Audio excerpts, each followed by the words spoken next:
कोणार्क सूर्य मंदिर भारत के उड़ीसा राज्य में जगन्नाथपुरी से 35 किलोमीटर उत्तर पूर्व में कोणार्क नामक शहर में प्रतिष्ठित है। यह भारत के चुनिंदा सूर्य मंदिरों में से एक है। सन 1984 में यूनेस्को ने इसे विश्व धरोहर स्थल के रूप में मान्यता दी। इस मंदिरों की भावनाओं को यहाँ के पत्थर पर किए गए उत्कृष्ट नक्काशी ही बता देता है। इस टेम्पल के पौराणिक कथा की बात करें तो कहा जाता है कि यह मंदिर सूर्य देव को समर्पित था, जिन्हें स्थानीय लोग बिरंची नारायण कहते थे। इसी कारण इस क्षेत्र को अर्क क्षेत्र या पद्म क्षेत्र कहा जाता था। अर्क का अर्थ होता है सूर्य। पुराणों के अनुसार श्री कृष्ण के पुत्र सांब को उनके श्राप से कुष्ठ रोग हो गया था। सांब ने मित्रवन में चंद्रभागा नदी के सागर संगम पर कोणार्क में 12 वर्ष तक तपस्या की और सूर्य देव को प्रसन्न किया था। सूर्य देव जो सभी रोगों के नाशक थे ने इसके रोग का भी निवारण कर दिया था। तदनुसार सांब ने सूर्य भगवान का एक मंदिर निर्माण का निश्चय किया। अपने रोग नाश के उपरांत चंद्रभागा नदी में स्नान करते हुए उसे सूर्य देव की एक मूर्ति मिली। यह मूर्ति सूर्य देव के शरीर के ही भाग से देव शिल्पी श्री विश्वकर्मा ने बनाई थी। सांब ने अपने बनवाए मित्रवन में एक मंदिर में इस मूर्ति को स्थापित किया। तब से यह स्थान पवित्र माना जाने लगा।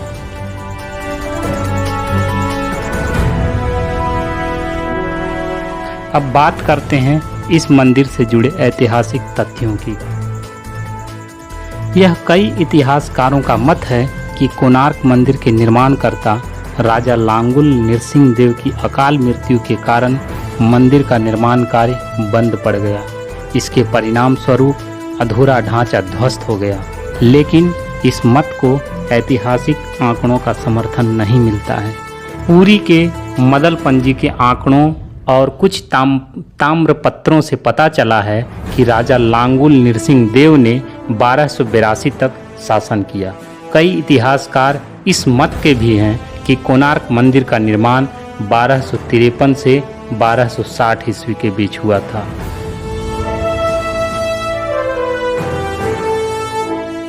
अब जानते हैं इस मंदिर के स्थापत्य कला के बारे में।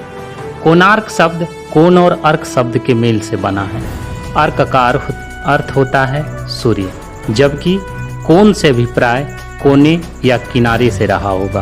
प्रस्तुत कोणार्क सूर्य मंदिर का निर्माण लाल रंग के बलुआ पत्थरों तथा काले ग्रेनाइट के पत्थरों से हुआ था। सर्वमान्य मत यह है कि इसे 1236 से 1264 ईसा पूर्व गंग वंश के तत्कालीन सामंत राजा नरसिंह देव द्वारा बनवाया गया था। यह मंदिर भारत के सबसे प्रसिद्ध स्थलों में से एक है। इसे यूनेस्को द्वारा सन 1984 में विश्व धरोहर स्थल घोषित किया गया। कलिंग शैली में निर्मित इस मंदिर में सूर्य देव को रथ के रूप में विराजमान किया गया है तथा पत्थरों को उत्कृष्ट नक्काशी के साथ उकेरा गया है। संपूर्ण मंदिर स्थल को 12 जोड़ी चक्रों के साथ 7 घोड़ों से खींचते हुए निर्मित किया गया है, जिसमें सूर्य देव को विराजमान दिखाया गया है। परंतु वर्तमान में 7 में से एक ही घोड़ा बचा हुआ है। मंदिर के आधार को सुंदरता प्रदान करते ये 12 चक्र साल के 12 महीनों को परिभाषित करते हैं तथा प्रत्येक चक्र 8 अरों से मिलकर बना है, जो अर दिन के 8 पहरों को दर्शाते हैं।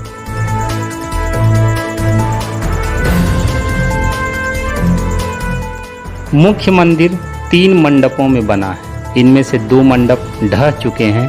तीसरे मंडप में जहां मूर्ति थी, अंग्रेजों ने स्वतंत्रता से पूर्व ही रेत व पत्थर भरवाकर सभी द्वारों को अस्थायी रूप से बंद करवा दिया था, ताकि वह मंदिर और क्षतिग्रस्त न हो पाए।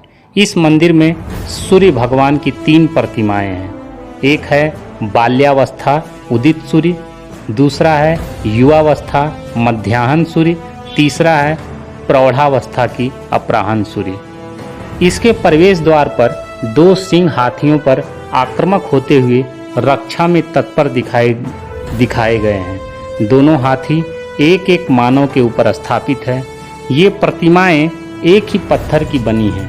ये 28 टन की 8.4 फीट लंबी, 4.9 फीट चौड़ी तथा 9.2 फीट ऊंची है। मंदिर के दक्षिणी भाग में 2 सुसज्जित घोड़े बने हुए हैं, जिन्हें उड़ीसा सरकार ने अपने राज्य चिन्ह के रूप में अंगीकार कर लिया है। ये 10 फीट लंबे व 8 फीट चौड़े हैं। मंदिर सूर्य देव की भव्य यात्रा को दिखाता है। इसके प्रवेश द्वार पर ही नट मंदिर है। ये वह स्थान है जहां मंदिर की नर्तकियां सूर्य देव को अर्पण करने के लिए नृत्य किया करती थी। पूरे मंदिर में जहां तहां फूल, बेल और ज्यामितीय नमूनों की नक्काशी की गई है। इसके साथ ही मानव, देव, गंधर्व, किन्नर आदि की आकृतियां भी ऐन्द्रिक मुद्राओं में दर्शित हैं। इनकी मुद्राएं कामुक हैं और काम सूत्र से ली गई हैं। यह मंदिर अब आंशिक रूप से खंडहर में परिवर्तित हो चुका है। यहाँ की शिल्प आकृतियों का एक संग्रह भारतीय पुरातत्व सर्वेक्षण विभाग के सूर्य मंदिर संग्रहालय में सुरक्षित है। महान कवि व नाटककार रविंद्रनाथ टैगोर ने इस मंदिर के बारे में लिखा है, कोणार्क जहाँ पत्थरों की भाषा मनुष्य की भाषा से श्रेष्ठतर है।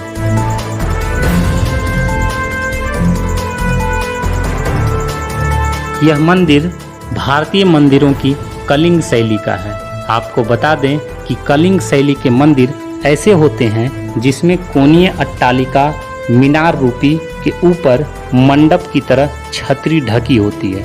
आकृति में यह मंदिर उड़ीसा के अन्य शिखर मंदिरों से खास भिन्न नहीं लगता है। 229 फीट ऊंचा मुख्य गर्भगृह 128 फीट ऊंची नाट्यशाला के साथ ही बना है। इसमें बाहर को निकली हुई अनेक आकृतियां हैं। मुख्य गर्भगृह में प्रधान देवता का वास था, किंतु वह अब ध्वस्त हो चुका है। नाट्यशाला अभी पूरी बची है। नट मंदिर एवं भोग मंडप के कुछ ही भाग ध्वस्त हुए हैं। मंदिर का मुख्य प्रांगण 857 फीट इंटू 540 फीट का है। यह मंदिर पूर्व से पश्चिम दिशा में बना है।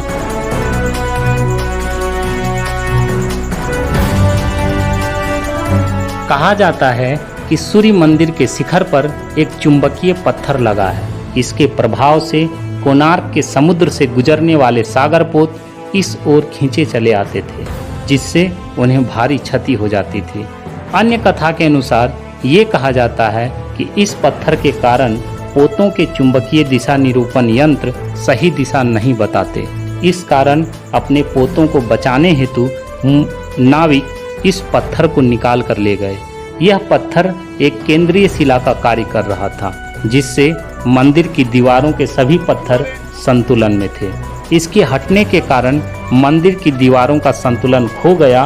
परिणामतः वे गिर पड़े। परंतु इस घटना का कोई ऐतिहासिक विवरण अब तक नहीं मिलता, न ही ऐसे किसी चुंबकीय केंद्रीय पत्थर के अस्तित्व का कोई ब्यौरा उपलब्ध है।